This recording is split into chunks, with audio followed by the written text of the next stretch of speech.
তুমি যদি বক্ষ মাঝে থাকো নিরবধি, তোমার আনন্দ মূর্তি নিত্য হারে যদি এই মুগ্ধ নয়ন মোর পরাণ বল্লভ, তোমার কোমলকান্ত চরণ পল্লব চিরস্পর্শ রেখে দেয় জীবন তলিতে।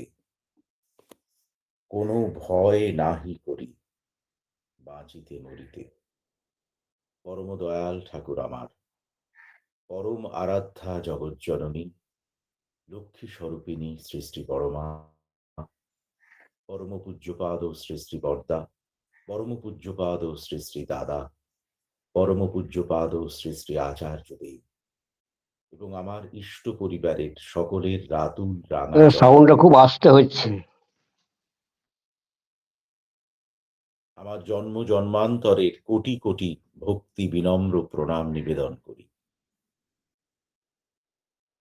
দর্শন বিধায়নার 263 শীর্ষক বাণীতে শ্রী শ্রী ঠাকুরের উচ্চারণ, তোমার সমস্ত করা, সমস্ত বলা, সমস্ত জীবন, সমস্ত প্রচেষ্টা সবগুলি যখন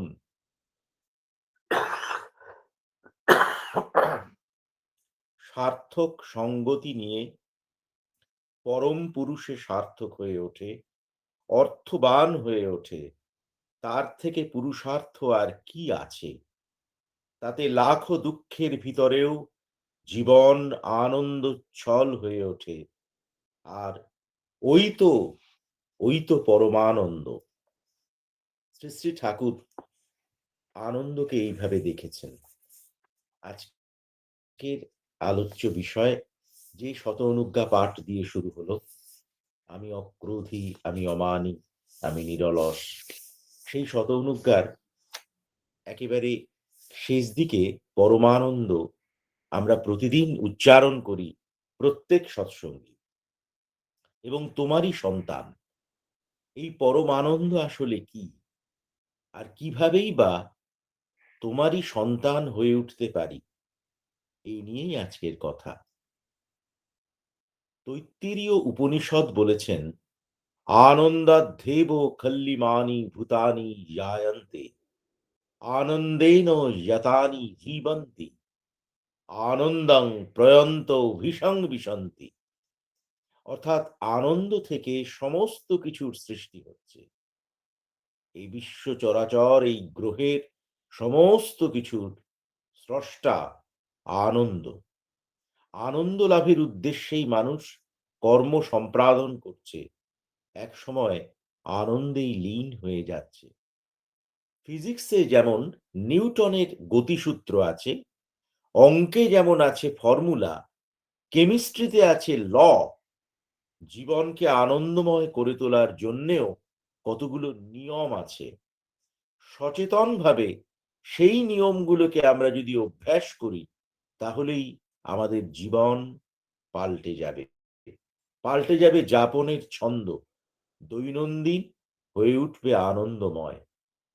আজকের জীবনে, আজকের প্রতিদিনের যাপনে টাকা পয়সা, সুযোগ সুবিধে, প্রযুক্তির ব্যবহার, আজকে অনলাইনে একটা ক্লিক করলেই বাড়িতে বাজার চলে আসে, প্রচুর পরিশ্রম করে যাবার দরকার নেই। আজকে একটা মেসেজ দিলে চিঠি লেখার পরিশ্রম বেঁচে যায়। সবকিছুতে এগোচ্ছি, কিন্তু সবকিছু বাড়লেও কমেছে আনন্দ, কমেছে শান্তি। কি করলে আমরা আনন্দ পাবো? প্রথম কথা, আনন্দময় যিনি, তার সাথেই আমাকে যুক্ত হতে হবে। দ্বিতীয়ত, সাধারণ মানুষের কাছে সবসময় অসাধারণ ব্যবহার আশাই করবেন না। তৃতীয়ত, যে কোনো পরিস্থিতিতে নেগেটিভ দিকটির চাইতে পজিটিভ দিকটি নিয়ে বেশি ভাববেন।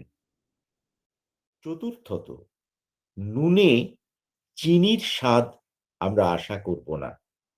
পঞ্চমত, জীবনে সেন্স অফ হিউমার বাড়িয়ে তুলব, যা আমরা শ্রী শ্রী ঠাকুরের মধ্যে দেখেছি, যা আমরা আচার্যদেবের মধ্যে দেখছি।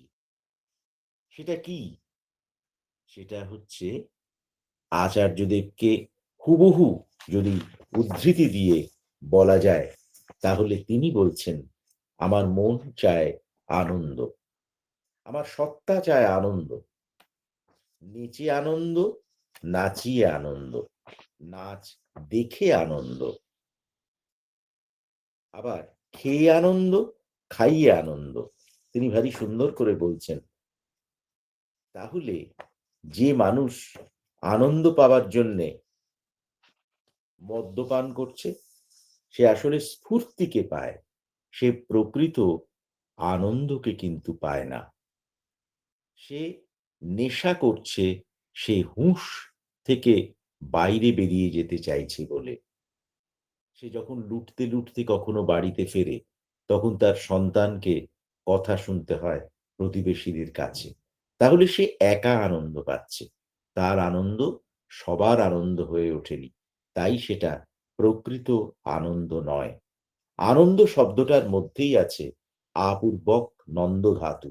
অর্থাৎ যা আমাকে বিস্তারের পথে, সম্বর্ধনার পথে আরো, আরোতর মহাজীবন, উন্নত জীবনে আমাকে নিয়ে যায়। সৃষ্টি ঠাকুরের ছড়ায় আছে, আনন্দ আছে তাই তো বাড়ে, রেতঃ অনুগ সমীচীন, নয়তো বৃদ্ধি যায় গো থেমে, রেতঃ দোতনা যেথায় হীন। তাই আনন্দ রস আমরা সবাই পেতে চাই। সবাই পেতে চাই। সে যুবক হোক, সে তরুণ হোক, সে বৃদ্ধ হোক, সবাই কিন্তু আনন্দকে চাই, সবাই সুখকে চাই। কিন্তু তার সংজ্ঞা সকলের কাছে কিন্তু সমান নয়। কেমন সেটা?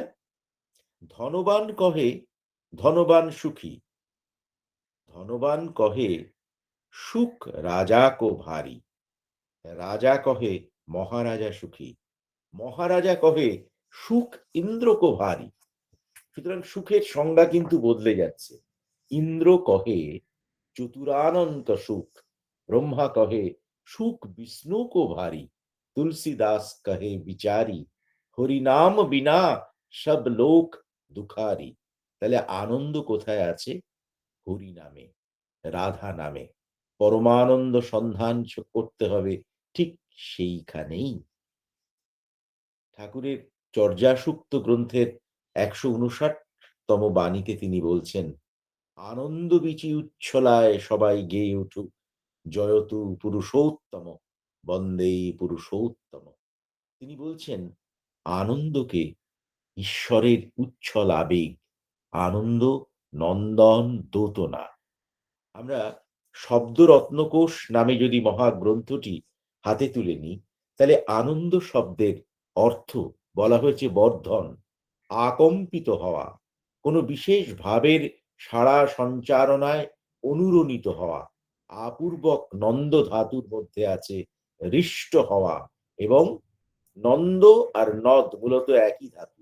নদ শব্দ থেকে নাদ বা ভাইব্রেশন, নাম করলে যা পাওয়া যায়। তাই নাম ধ্যানের কথা এত করে বলা আছে।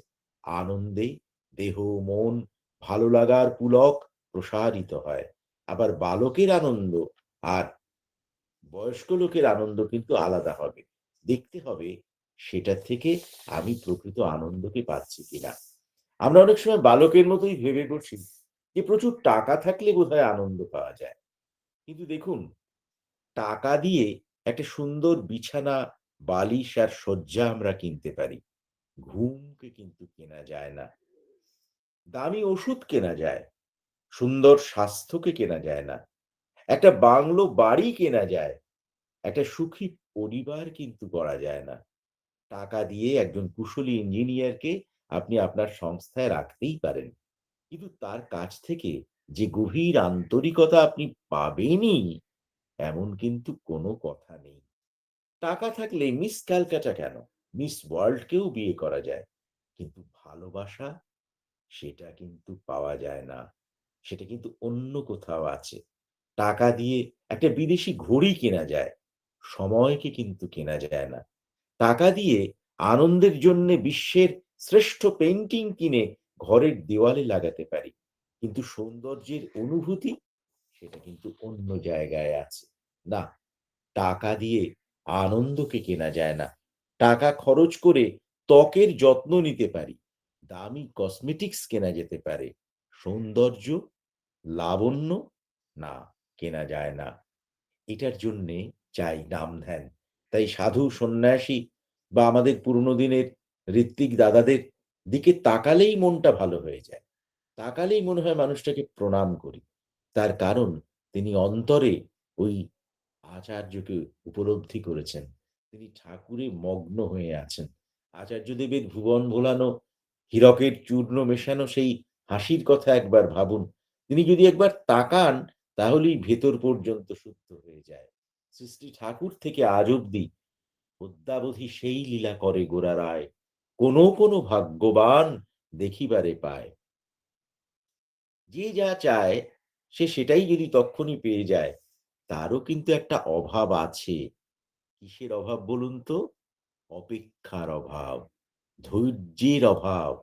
আসল কথা, ভুলেই গেছি সুখের সেদিন হাজার সুখের অন্ধকারে।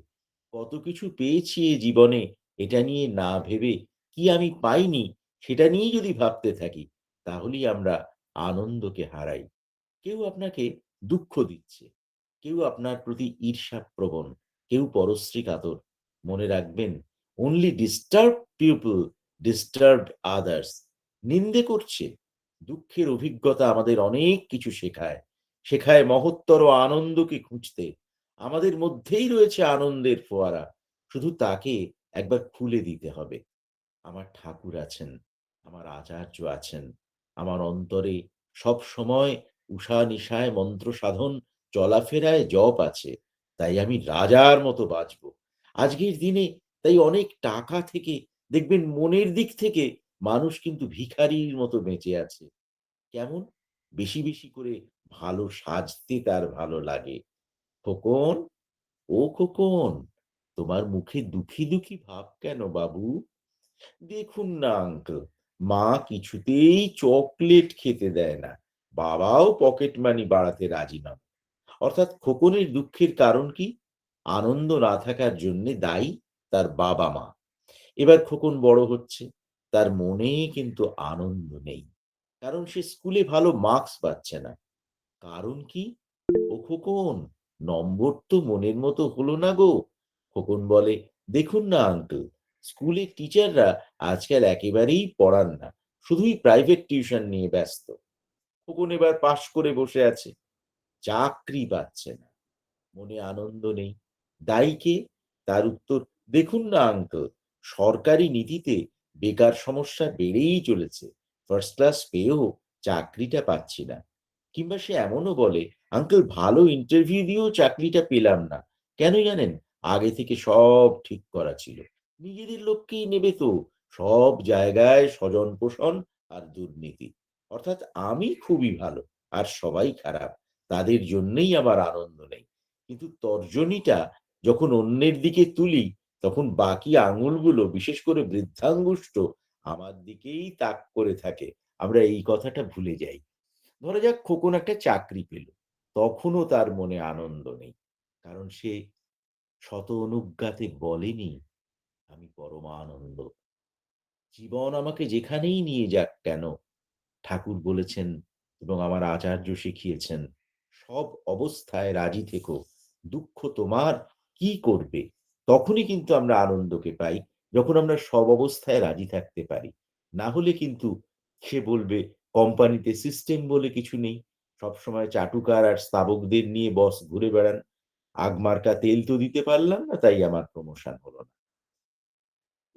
এই খোকনের একসময় বিয়ে হলো। ভরা সংসার, ছেলে, মেয়ে, বউ, সুখী আর আনন্দময় হওয়ারই তো কথা ছিল। কিন্তু খোকনের দুঃখ আর শেষ হয় না। জানেন আঙ্কেল, আজকাল ছেলেমেয়েরা কোনো কথাই শোনে না। খোকন আসলে চিরকাল খোকন থেকে গেল বলেই তার জীবনটা দুঃখে কাটে। তার নিরানন্দের জন্যে সে খালি অন্যকে দায়ী করেছে। অন্যরা বদলাক, তারা ভালো হোক। এটা ভাবতেই সে একসময় পরজীবী হয়ে উঠেছে। এই কিন্তু হয়। ঠাকুর বলছেন বারবার করে, এবং মনীষীরাও বলছেন, সবার আগে নিজের দোষ তুমি দেখবে, অন্যের দোষ দেখবে না। তখনই তুমি দেখবে তুমি আনন্দকে পাচ্ছ। আর আমাদের এই বিজ্ঞাপন বিপণন নির্ভর জগৎ খালি বা আমাদের রাজনীতি যেটা শিখিয়েছে সেটা হচ্ছে তুমি অন্যকে দোষী করো। বাস্তবিক পক্ষে যেই খেউর গান করেন যারা বিভিন্ন টিভি চ্যানেলে সন্ধ্যেবেলা, তাদের ক্ষেত্রেও কথাটা সত্যি। কারণ আনন্দকে আমরা ব্যক্তিগতভাবে হারাই অতিরিক্ত চাহিদার জন্যে। ঠাকুর বলছেন, "যেটুকুতে চলে জীবন তারও অধিক চাও যখন, মনে রেখো লোভ রিপুতে নুইয়ে দেছে তোমার মন।"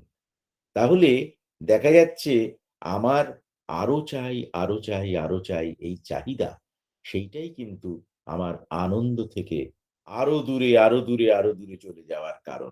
শ্রী ঠাকুরের ছড়ায় আছে, "প্রাপ্যর অধিক পাওয়ার লোভ বাড়ায় দুঃখ, বাড়ায় ক্ষোভ।" আর এই সময়ের গান সে কি বলছে? "সব পেলে নষ্ট জীবন।" জীবনের যখন মধ্য বয়স, তখন যদি ভাবি আমি যৌবনের মতো আনন্দ চাই, সেটা তো পাবো না। তাহলে দুঃখ বাড়বে। এই দুটো বয়সের মধ্যে আনন্দেরও তফাৎ আছে। যৌবনের যে আনন্দ হৃৎপিণ্ডে আগুন লাগিয়ে, উত্তেজনায়, চাঞ্চল্যে, টি-20 ক্রিকেট, অ্যাকশন ফিল্ম, ডিস্কোথেক, দ্রুতগতিতে বাইক চালানোয়, ব্যান্ডের গান কিংবা ডিজে শোনায়, মধ্য বয়সে জীবনের সেই উচ্ছ্বাস একটু, একটু করে কমে যেতে থাকে। তবু আমার আনন্দ যেন না যায়, আমাকে সেটা লক্ষ্য রাখতে হবে। আমার জীবনযাপন তাহলে একঘেয়ে হবে না। শুধু অফিস আর বাড়ি, বাড়ি আর অফিস। থোর বড়ি খাড়া, খাড়া বড়ি থোর। অবসরের পরেই একটা ডিপ্রেশন। সৎসঙ্গীদের ডিপ্রেশন আসে না। কারণ শ্রী দাদা বলতেন যে, সৎসঙ্গীদের কখনো রিটায়ারমেন্ট হয় না। শেষ নিঃশ্বাস পর্যন্ত ঠাকুরের কথা আমরা সবাই বলে যেতে চাই, শুনে যেতে চাই, ভেবে যেতে চাই। আর সেখানেই আমার অবসর আমাকে ডিপ্রেসড করতে পারছে না। ক্লান্তি দিতে পারছে না। আমি প্রতিদিন সৎসঙ্গ করছি। অনলাইন হোক, অফলাইন হোক, ঠাকুরকে নিয়ে আছি কোনো না কোনোভাবে। তাই আমি আনন্দে থাকবই। আমার সকাল থেকে সন্ধ্যা আমার আনন্দময় হয়ে উঠবে। আমি যদি পুরো ছবিটি দেখি, তাহলে কিন্তু আমার পরনির্ভরতা চিন্তার ক্ষেত্রে আমার আনন্দের একটা বিশাল বড় বাধা হয়ে দাঁড়িয়েছে। বাস্তবিক পক্ষে যেটা হলাম, আনন্দধামে পৌঁছবার রোড ম্যাপটি পাবার জন্যেই প্রতিদিন শত অনুজ্ঞায় আমরা বলি, "আমি পরমানন্দ। তাই তোমার আনন্দ আমার পর। তুমি তাই এসেছ নিচে। আমায় নইলে ত্রিভুবনেশ্বর, তোমার প্রেম হতো যে মিছে।" ভাববাণী পুণ্যপুঁথি ঠাকুর বলছেন, আমরা নিরবচ্ছিন্ন আনন্দ চাই, শান্তি চাই। আর যাতে তা পাই সেটাই আমাদের পক্ষে ভালো। শ্রী ঠাকুর বলছেন, আনন্দের মধ্যে থাকে নিষ্ঠা, আনুগত্য আর কৃতি সম্বেগ।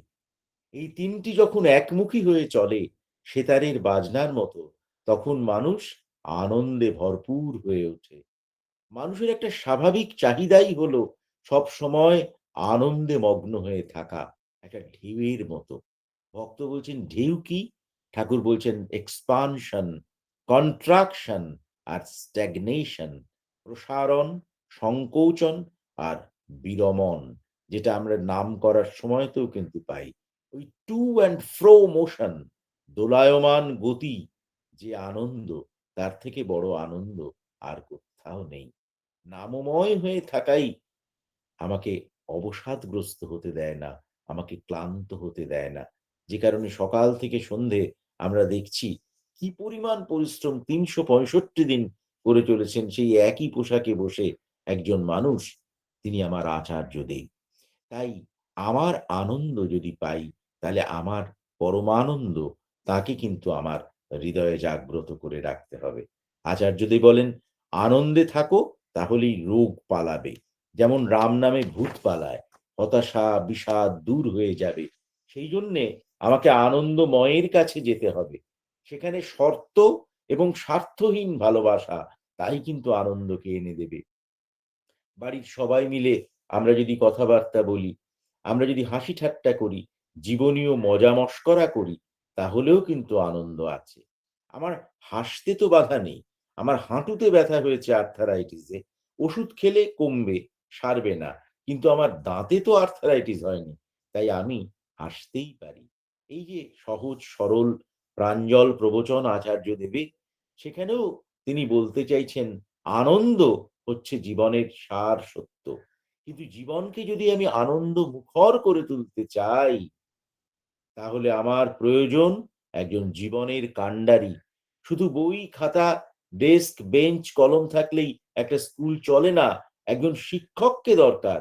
আমি দুধ ছিলাম, আমি ঘি হতে চাই। তারও একটা প্রক্রিয়া আছে। আনন্দধামে পৌঁছবার রোড ম্যাপটি তিনি এইভাবে চিনিয়ে দেন, বুঝিয়ে দেন। শুধু তত্ত্বকথার গলিঘুচি নয়, অলৌকিক চমৎকার জাদু দিয়ে নয়, আসল কথা আমার ভেতর থেকে এই আনন্দের প্রকাশ হবে। তখনই আমি বলতে পারবো আমি তোমারই সন্তান। পরমানন্দের অমোঘ চিহ্ন আমি। তাই মহাভাব সমাধি অবস্থায় তিনি সেই আনন্দের কথা বলেছেন। শ্রী শ্রী ঠাকুর বলছেন, অনেক চেষ্টা করে আমাকে ওই সমাধি রুদ্ধ করে রাখতে হয়েছে। যখন দেখলাম আমার দেখাদেখি অনেকের ঐরকম ভাব হচ্ছে এবং ভাব হয়ে আবার মেয়ে লোকের দিকে ভিড়ে যাচ্ছে, তখন ভাবলাম ওইটাকে আশ্রয় করে তো শয়তান ঢুকছে মানুষের ভেতরে। তখন অনেক কসরত করে সেই অবস্থা বন্ধ করলাম। কীর্তনের আগে এত আনন্দ হতো, এত আনন্দ হতো যে মনে হতো আরো একটু স্ফূর্তি যদি বাড়ে, স্ফূর্তির ঠেলায় হয়তোবা যাব। তাই পদ্মার মধ্যে খুঁটো গেড়ে তাই ধরে ডুব মেরে পড়ে থাকতাম। ভাবতাম চারদিক থেকে দেখে শুনে বোধহয় স্ফূর্তি বাড়ে। তাই ডুব মেরে থেকে নিজেকে কষ্টের মধ্যে ফেলতাম। তাতে যদি আনন্দ একটু কমে, তবু নাম ধ্যানের পর ভিতর থেকে একটা আনন্দের উচ্ছ্বাস জেগে উঠত। কিছুতেই তাকে ঠেকানো যেত না। আর তখন চলাফেরা, কাজকর্মের গতি দুরন্ত বেগে বেড়ে যেত। স্টিমারের হুইসেল শুনে শালগেড়ে থেকে রওনা হয়ে ৪ মাইল দূরে বাজিতপুর ঘাটে পৌঁছে দেখি স্টিমার লেগে কেবল সিঁড়ি ফেলেছে। দলকে দল এইভাবে হাঁটতাম।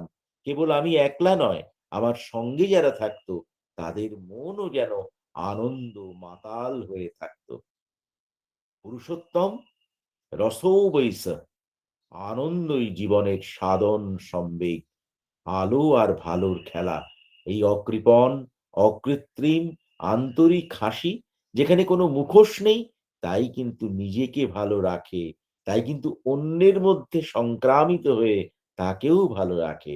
তাই উপনিষদ বলছেন, আনন্দম খল্লিদং ব্রহ্ম। যিনি চিদানন্দময়, তাকে পেলেই আমরা বলতে পারি জগতে আনন্দ যজ্ঞে আমার নিমন্ত্রণ।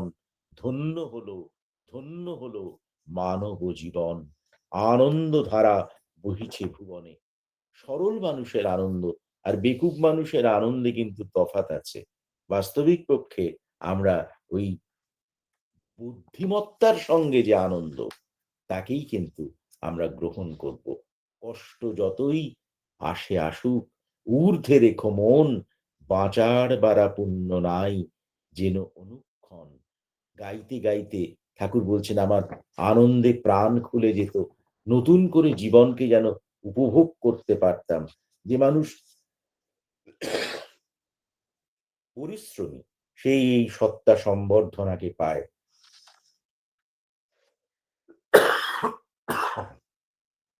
ঠাকুর বলছেন আনন্দের মধ্যে সংগ্রাম আছে, বিরুদ্ধতাকে জয় করে এগিয়ে যাওয়া, মানুষকে আশা দেওয়া। তাই কিন্তু উর্জি, অনুরাগ সম্পন্ন আনন্দ। ১৯৪২ সালের অক্টোবর মাসে ময়মনসিংহ জেলার শেরপুর অঞ্চল থেকে হৈহয় ক্ষত্রিয় সম্প্রদায়ের অনেকগুলি পরিবার আশ্রমে বসবাস করার জন্য চলে এসেছেন। চারদিকে শরতের আনন্দ রেণু, বাবলা, বকুল, নিম গাছের ডালে ডালে রং বেরঙের নানা রকম পাখি দোল খেলে বেড়াচ্ছে। অন্তহীন দিগন্তে আনন্দের হাতছানি। আশ্রমের দারিদ্র তখন চরমে, তবু আনন্দময়কে কাছে পেয়ে ভিটেমাটির মায়াও ওদের কষ্ট দিতে পারছে না।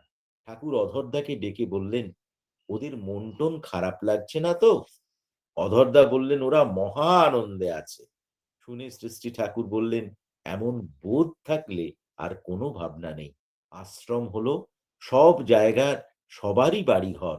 ওরা খুশি আছে শুনে আমার খুব ভালো লাগছে। আমার মন বড় খতায়। ভিটেমাটির মায়া, সে কি মানুষের কম? আমি তো টাকাওয়ালা মানুষ না। সব রকম সুখ স্বাচ্ছন্দ্যের ব্যবস্থাও আমি করতে পারি না। এখানে অনেক কষ্ট আছে, অসুবিধা আছে। আমাকে ভালোবেসে সেই কষ্টটাও যারা সুখের বলে মনে করে, তাদের জন্যে আমার মন ততটা উদ্বিগ্ন হয় না। জানি হরে-দরে তারা ঠিকই বাঁচবে। আনন্দ না মরলে তো মানুষ মরে না, তাই ভাবনার কি আছে? আনন্দই তো বাঁচার উৎস। শ্রী ঠাকুরের দীক্ষিত মন্ত্রশিষ্য বিভূতিভূষণ বন্দ্যোপাধ্যায় ঠাকুরের দীক্ষা নিয়েছিলেন এবং তিনি আরণ্যক উপন্যাসে লিখেছিলেন, মানুষ কি চায়? উন্নতি নাকি আনন্দ? উন্নতি করে কি হবে যদি তাতে আনন্দ না থাকে?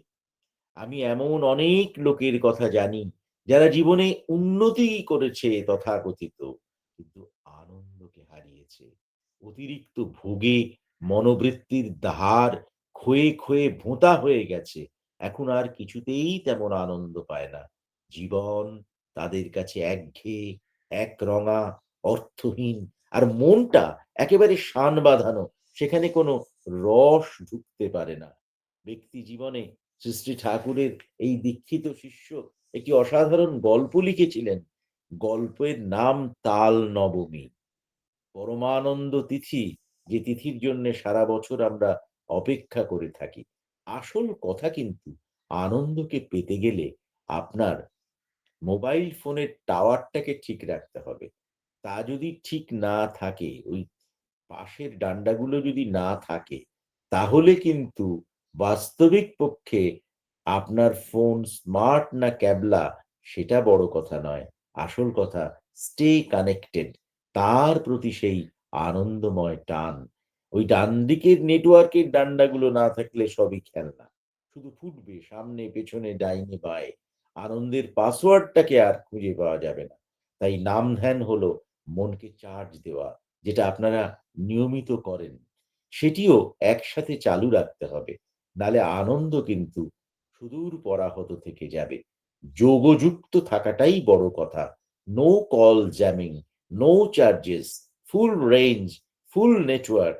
না হলে হ্যাপিনেস নো কিয়া হয়ে থাকে। মন আর হরমোন নানা ইচ্ছের ডালপালা মেলবেই। জীবনানন্দ যে মানুষের কথা লিখেছিলেন, সেই মুখোশ আর পরচুলা ছাড়া যাহারা জানে না কোনো লীলা, সেই মানুষেরা আপনার আমার চারপাশে ভিড় করবেই। আদর্শ থাকলে পথভ্রষ্ট করতে পারবে না। The most divine 10 letter word connection. ইষ্ট এবং আদর্শের সঙ্গে যোগযুক্ত থাকাতেই আনন্দ। তাহলে এই জীবন লইয়া কি করিব, লইয়া কি করিতে হয়, এই প্রশ্ন আমাদের মনে জাগবে না। আমরা আনন্দকে পাবো। বাস্তবিক পক্ষে হ্যাপিনেস কথাটা যে আমরা বলি, আনন্দ মানে ইংরেজিতে হ্যাপিনেস। যেখানে এইচ হচ্ছে হ্যাপিনেস, আনন্দ, এম হচ্ছে মানি। এদের মধ্যে সম্পর্ক কিন্তু ব্যস্তানুপাতিক।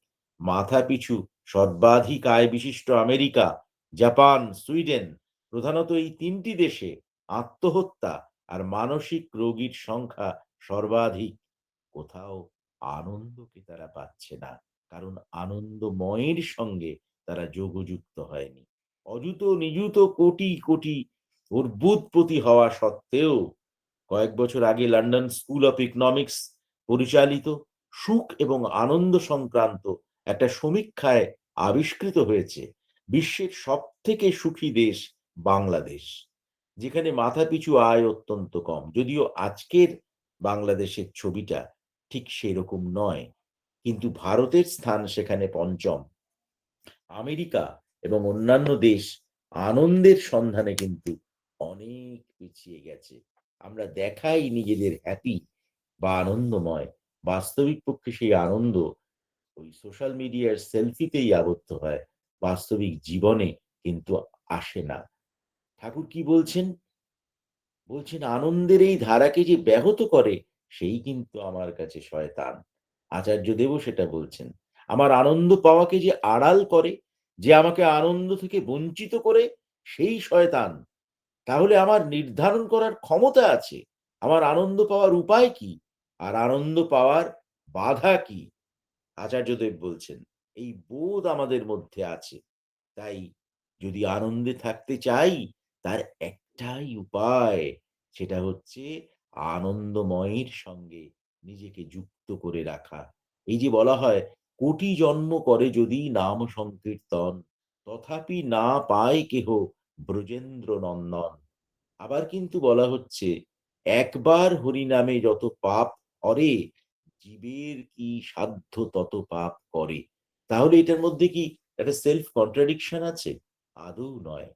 ঠাকুর বললেন, অনুরাগে করলে নাম, আপনি আসে প্রাণায়াম। সুতরাং তার প্রতি অনুরাগ, সেটা হচ্ছে সবচাইতে বড় কথা। না হলে জীবনে আমি আনন্দকে পাবো না।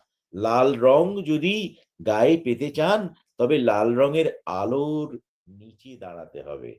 লালই দেখেন লাল কি, তো मैं भी हो गई লাল। কবীরের এই দোহার কথা আচার্যদেব বারবার মনে করিয়ে দেন। তাই আনন্দময় কিছু করতে গেলে কর্ম দিয়েই সেই চমৎকারের উত্থান হবে। তিনি বলেন, দেশলাইয়ের বাক্স থাকলেই কি আগুন জ্বলে? যতক্ষণ না বারুদ ঘষে তাকে আগুনে রূপান্তরিত করছেন, হবে না। না ঘষলে কিন্তু আগুন জ্বলবে না। আবার বারুদের দিক থেকেই ঘষলে হবে। কাঠির দিকটা ঘষলে হবে না। এটাই হচ্ছে আসল কথা। যথাযথ কর্ম করেন, দয়ার উত্থান এমনিই হবে। আমাদের করাটা হচ্ছে ক্ষেত্র, আর দয়াটা হচ্ছে বীজ। ক্ষেত্র যদি না থাকে, বীজ আসবে কোথা থেকে? আসতেই হবে। দয়ার বর্ষণ হতেই হবে। হে দয়াল, হে আমার পরমপিতা, আমি তো তোমাকে ছাড়া আর কিছুকে খুঁজতে চাইনি আমার জীবনে। তোমাকেই তো খুঁজেছি। যে আনন্দ ফুলের বাসে, যে আনন্দ পাখির গানে, যে আনন্দ অরুণ আলোয়, যে আনন্দ শিশুর প্রাণে, যে আনন্দ বাতাস বহে, যে আনন্দ সাগর জলে, যে আনন্দ ধূলির কণায়, যে আনন্দ তৃণের দলে, যে আনন্দ আকাশ ভরা, যে আনন্দ তারায় তারায়, যে আনন্দ সকল সুখে, যে আনন্দ রক্ত ধারায়, সে আনন্দ মধুর হয়ে তোমার প্রাণে পড়ুক ঝরি, সে আনন্দ আলোর মতো থাকুক তব জীবন ভরি। এই তো আনন্দের কথা। আনন্দে থাকলে মন খুলে আমরা হাসতে পারি। আমাদের ব্রেন থেকে তখন ডোপামিন হরমোন নিঃসরণ হয়। মেলাটোনিন জাতীয় হ্যাপি হরমোনও নিঃসৃত হয়। কিভাবে সেই আনন্দকে পাবো? নিজের সঙ্গে অন্যকে তুলনা করা বন্ধ করুন। বা ছেলে মেয়েকেও বলবেন না যে, "এই অমুক তোর থেকে বেশি ভালো রেজাল্ট করেছে। তুই তোর মতো হতে পারলি না।" নিজেও আনন্দ পাবেন না, অন্যকেও আনন্দ দিতে পারবেন না। বা ওই অমুকের তো অডি গাড়ি আছে, আর আমার একটা অল্টো আছে। আমি কি আমার জীবনটা তাহলে সুখ পেলাম না। আরে বাবা, আমি তো সাইকেলেও চড়তে পারি। অসুবিধা তো কিছু নেই। সাইকেল নিয়েই আচার্যদেব যেমন বলেন, "নুন ভাত খেয়েও রাজার মতো বাঁচার কথা।" সেটাই হচ্ছে আসল কথা। আর কারো কাছে কিছু প্রত্যাশা করবেন না। স্ত্রীর কাছে স্বামী, স্বামীর কাছে স্ত্রী, ছেলে বাবার কাছে, বাবা ছেলের কাছে, ঘরে, ঘরে, সংসারে, সংসারে দেখা যাচ্ছে প্রচুর এক্সপেকটেশন। এক্সপেকটেশন থেকেই নয়, অ্যাকসেপ্টেন্স নিয়ে ভাবুন। তখন দেখবেন জীবনে আনন্দ পাচ্ছেন। আপনি বা আমি যে অবস্থানে আছি, তার জন্যে ঠাকুরের প্রতি একটু কৃতজ্ঞতা প্রকাশ করি না? প্রতিদিন একটু বলি না যে, "ঠাকুর, তুমি আছো আমার সঙ্গে তাই আমি আনন্দে আছি। তুমি আছো আমার সঙ্গে তাই আমার বাজার করা ভালো হলো। তুমি আছো আমার সঙ্গে সেজন্য অফিসে কোনো ঝামেলা হলো না।" এই কৃতজ্ঞতাটুকু, বা আমি যে আজকে সকালবেলা ঘুম থেকে উঠতে পারলাম সুবোধদার ফোন শুনে, সেজন্য আমি ঠাকুরকে বলব যে, "ঠাকুর, তুমি সুবোধদার মতন ভালো গুরুভাই আমাকে দিয়েছ। সেইজন্য আমি তোমাকে বা আমার এতগুলো মানুষ আজকে ৯০-৯২ জন আমার মতো অকিঞ্চিৎকর একজন অকৃতি অধম দিনাতিদিন সেবকের কথা দয়া করে শুনছেন ভোরবেলা উঠে। তোমার কৃপা ছাড়া এটা সম্ভব না। তুমি আমাকে ভালো থাকতে দিয়েছ।" সবসময় আমি খারাপ আছি, খারাপ আছি না ভাবলেই হবে। তাই নেতিবাচক চিন্তা আমরা এড়িয়ে চলব। বর্তমানে মনোযোগ দেব। তিনি জানেন আপনার কপালে আমার কপালে কি লেখা আছে, ভাগ্যে কি লেখা আছে। আমার আছে হাত মে কাম, মুখ মে নাম। কর্ম করে যাব ফলের আশা না রেখে। অবশ্যই কর্মের মধ্যে আবার সুকর্ম যেমন আছে, দুষ্কর্ম, অপকর্ম, নৈষ্কর্ম এগুলোও তো আছে। সেগুলোর মধ্যে আমরা থাকব না। আর যেকোনো ব্যর্থতাকে চ্যালেঞ্জ হিসেবে নিয়ে, ভুল থেকে শিক্ষা নিয়ে সামনের দিকে এগিয়ে যেতে হয়। আরেকটা বিষয় আনন্দকে পাওয়ার জন্যে খুব ভালো। ঠাকুরও কিন্তু বারবার বলেছেন, একটু প্রকৃতির কাছে বা নিসর্গের সঙ্গে সময় কাটানো। সবসময় ওই মোবাইল মগ্ন আর সেলফোন অন্তঃপ্রাণ জীবন আমাদের কিন্তু অসুখী করছে। আমাদের চাহিদাকে আরো বাড়িয়ে দিচ্ছে। তাই নিসর্গের সঙ্গে কাটাতে হবে। আকাশের দিকে তাকাও। ঠাকুর বলছেন, "দাঁড়াও তো" তপোবিধানের একটি বাণীতে। "সোজা হয়ে দাঁড়াও, তাকাও আকাশের দিকে। দেখো নীলস্রোতা অদম্য বিস্তার, অজস্ছল জ্যোতিষ্কের সমাবেশ। বৃহতের কাছে গেলে মন বৃহৎ হয়। সবসময় পাহাড়ের কাছে, সাগরের কাছে হয়তো আমাদের যাওয়া হয়ে ওঠে না। কিন্তু আমাদের বাড়ির ছাদটা তো আছে। আকাশের ওই বিশালতার কাছে গেলে মনটা একটু বৃহৎ হবেই। আমি কোনো জ্ঞান দিচ্ছি না এই সকালবেলায়। আমি শুধু আমার অনুভব, আমার ঠাকুরের আলোকে, আমার আচার্যের আলোকে আমি আপনাদের সঙ্গে ভাগ বাঁটোয়ারা করে নিচ্ছি। কারণ আমার বিচারের ভার, শাস্তির ভার সে তো পরমপিতার উপরেই ন্যস্ত করাই শ্রেয়। তখনই আমরা ওই গান গাইতে পারি। এ কি আনন্দ, পরমানন্দ, পুরুষোত্তম লীলা অভিনব। এ কি আনন্দ, পরমানন্দ, পুরুষোত্তম লীলায় অভিনব। সমর্পিত হলেই তিনি রক্ষা করবেন। কারণ তিনি কে? পতিত পাবন নরনারায়ণ, প্রেমময় রূপে দিব্য আবির্ভাব। এ কি আনন্দ, পরমানন্দ, পুরুষোত্তম লীলা অভিনব। চাওয়া দুধে ছেলে বাঁচে না। নিজে আনন্দ পাওয়া, নিজেকে ভালো রাখার দায়িত্ব আমাদের নিজেদেরই নিতে হবে। নিজেকে যদি ভালো রাখতে চাই, আমি যদি আনন্দ পেতে চাই, তাহলে কিন্তু পরনির্ভরশীল হতে পারবো না। তাহলে কিন্তু হবে না। আনন্দ আসবে না। আনন্দ অর্জনের জন্যে আমাকে চেষ্টা করতে হবে, আমাকে কর্ম করতে হবে। বাস্তবিক পক্ষে সেই কথা রবীন্দ্রনাথ বলছেন, "আনন্দ গান উঠুক তবে বাজি, এবার আমার ব্যথার বাঁশিতে। অশ্রু জলের ঢেউয়ের পরে আসি, পারের তরী থাকুক ভাসিতে।" এই যে আনন্দ গান বেজে ওঠা, সেই সারেগামাপা শুনতে পাওয়া যায় সত্যিকারের দীক্ষা গ্রহণ করে, তার চলনে চলার মধ্যে থেকে।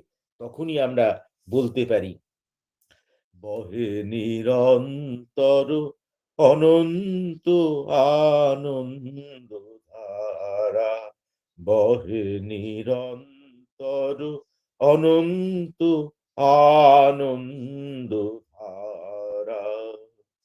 জগতের আনন্দ যজ্ঞে আমার নিমন্ত্রণ। ধন্য হলো, ধন্য হলো মানব জীবন। বলতে পারি, হৃদয় আজি মোর কেমনে গেল খুলি, জগৎ আসি সেথা করিছে কোলাকুলি। অসীম কালে গেহিল্লোলে, জোয়ার ভাটায় ভুবন দোলে, নাড়িতে মোর রক্ত ধারায়, লেগেছে তার টান বিস্ময়ে, তাই জাগে, জাগে আমার গান আকাশ ভরা।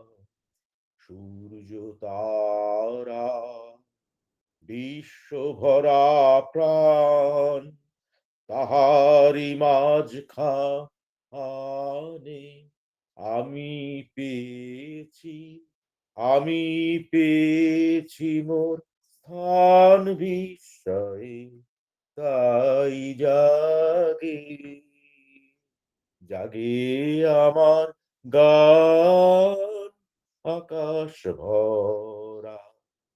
তৃপ্তি ভরা মুখের হাসি, দীপ্তি ভরা চক্ষু তোর, উছল করা মুখের কথা, শুনে সবাই হোক না ভোর। অনুশ্রুতির জীবন বাদে ঠাকুর বললেন, শ্রীরামকৃষ্ণ বলতেন, মন হলো ধূপাবাড়ির কাপড় গা, যে রঙে ছোপাবে সেই রঙেই ছুটবে। তোমার মনের টিউনিং কোন সুরে বাঁধলে পরমানন্দের সন্ধান পাবো, সেটাকে তো আমাকেই ঠিক করতে হবে। বাস্তবিক পক্ষে ঠাকুর একবার প্রফুল্লদাকে বলেছিলেন, প্রফুল্লদা বলেছিলেন, যে নিত্যানন্দ লাভের আশায় আপনার কাছে এসেছিলাম তা তো পারছি না ঠাকুর। ঠাকুর বললেন, তোর ভাবনাটাই তো তোকে ঠকিয়েছে, আমি তোকে ঠকাইনি। আমি তো বুঝি বাধাকে অতিক্রম করে যত নিরন্তর হবে তোর জীবন, ততই আনন্দ তোর সাথের সাথী হয়ে থাকবে। শ্বাস ফেলতে হবে না, অথচ তুই বেঁচে থাকবি প্রফুল্ল। ওরে সে কি হয়! এই যে তাঁর নিত্যলীলা, সৎ আর অসতের মধ্যে দ্বন্দ্বের কোনোদিন বিরাম নেই। কোনোদিন যদি এই দ্বন্দ্বের বিরতি এসে যায়, সেদিন আনন্দ থেমে যাবে জীবন থেকে। কনসেন্ট্রিক ডায়নামিজম অ্যান্ড অ্যাক্টিভিজম, সুকেন্দ্রিক গতিশীলতা এবং কর্মপ্রবণতাই হলো ধর্মের ধৃতিভূমি। এটা যতদিন ঠিক থাকবে, ততদিন আনন্দের খাঁকতি হবে না। বসে বসে নিত্যানন্দের স্বপ্ন যারা দেখে, কল্পনাই তাদের সার হয়। সংগ্রামহীন ধর্ম আমার জানার মধ্যে নেই। আনন্দ সর্বজীবের প্রাণ, সেই আনন্দকে আবাহন করতে হয় ত্যাগ দিয়ে, তপস্যা দিয়ে, কর্ম দিয়ে, সেবা দিয়ে, ওরে চোখের জল দিয়ে প্রফুল্ল। ওই যে রবীন্দ্রনাথের গানে আছে, আনন্দ চিত্ত মাঝে, আনন্দ সর্ব কাজে, আনন্দ সর্বকালে, দুঃখ বিপদ জালে, আনন্দ সর্বলোকে, মৃত্যু বিরহ শোকে, জয় জয় আনন্দময়।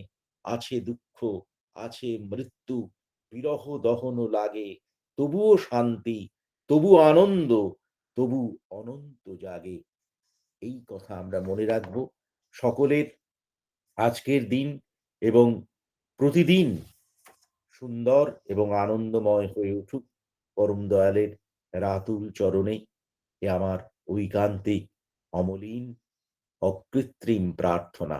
আমরা সবাই মিলে সেই পরমানন্দ শত অনুজ্ঞায় শুধু উচ্চারণ করব না, স্মরণ করেই ক্ষান্ত হব না, আমরা পালন করার জন্য প্রতিজ্ঞাবদ্ধ হব। আপনারা সকলে খুব ভালো থাকবেন।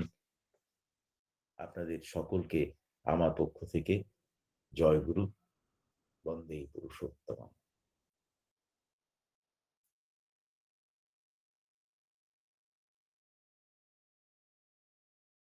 সুভদ্রা, অডিও অন করুন দাদা। আগে আগে মা জয়গুরু, শোনা যায়? হ্যাঁ দাদা, শোনা যাচ্ছে। ভীষণ আনন্দ পেলাম। আমি কি বলবো, প্রথমেই একটা প্রণাম জানাই আমার শ্রদ্ধেয়, আমার অন্তরের অন্তঃস্থল থেকে আমার আপনজন, আমার দেবদ্যুতি বন্দ্যোপাধ্যায়কে। তিনি এই অধমের ডাকে সাড়া দিয়ে আজকে এই আনন্দ দান করলেন, অপার আনন্দ। যারা ছিলেন তারা প্রত্যেকেই বোধহয় পেয়েছেন, এই আনন্দের অধিকারী হয়েছেন। এত ব্যস্ততার মধ্যে দিয়েও তাকে যে পাওয়া গেছে আর তিনি আনন্দ বর্ষণ করলেন, এটা কিন্তু কম নয়। ভীষণভাবে ব্যস্ত থাকেন উনি, বিভিন্ন জায়গায় উৎসব চলছে, বিভিন্ন জায়গায় ডাক পড়ছে, এবং গত 4-5 বছর ধরে উনি বিশ্বের বিভিন্ন প্রান্তে প্রান্তে গিয়ে মানুষকে এইভাবে আনন্দ দান করে প্রচুর প্রচুর মানুষকে, লক্ষ লক্ষ মানুষকে ঠাকুরের পথে এনেছেন, এবং এখনো সেই নিরলস প্রচেষ্টা চলছেই। প্রতিদিন অক্লান্ত পরিশ্রম করে তিনি করেই যাচ্ছেন। তাই আমাদের সবার ভীষণ আপনজন উনি, আমার দেবতী পিতা। তার আজকের যে প্রসঙ্গ শুনলাম, তারা আমরা ভীষণভাবে আনন্দ পেয়েছি, এবং যিনি আনন্দময়ের সঙ্গ করেন তিনিই পারেন আনন্দ দিতে। তাই আমি তার সুদীর্ঘ জীবন, ইষ্টচ্ছল জীবন, নিরোগ শরীর প্রার্থনা জানাই দলের আতুল চরণে। তিনি যেন এমনি করেই সর্বদা আনন্দ দিতে পারেন, এবং আগামীতেও আবার আসার জন্য অনুরোধ করব। সময় সুযোগ পেলেন উনি নিশ্চয়ই আসবেন, দয়া আপনাদের করে আনন্দ দয়া করে যেন সাড়া দেন। নিশ্চয়ই দেবেন। উনি তো তেমন মানুষ নন, উনি একেবারেই ইষ্টপ্রাণ মানুষ। আমরা যে যাই ভাবি না কেন, উনি ভীষণভাবে ইষ্টকে নিয়েই থাকতে চান এবং সবসময় সাড়াও দিতে চান, কিন্তু সময় পান না বলেই হয়তো পারেন না। আর যখনই সুযোগ পাবেন নিশ্চয়ই আসবেন। আর আজকের যেভাবে উনি এলেন, আপনি একটু থাকলে ভালো হয়, আরো কিছুক্ষণ সময় আমাদের সাথে। আমরা আরো আনন্দ পাবো।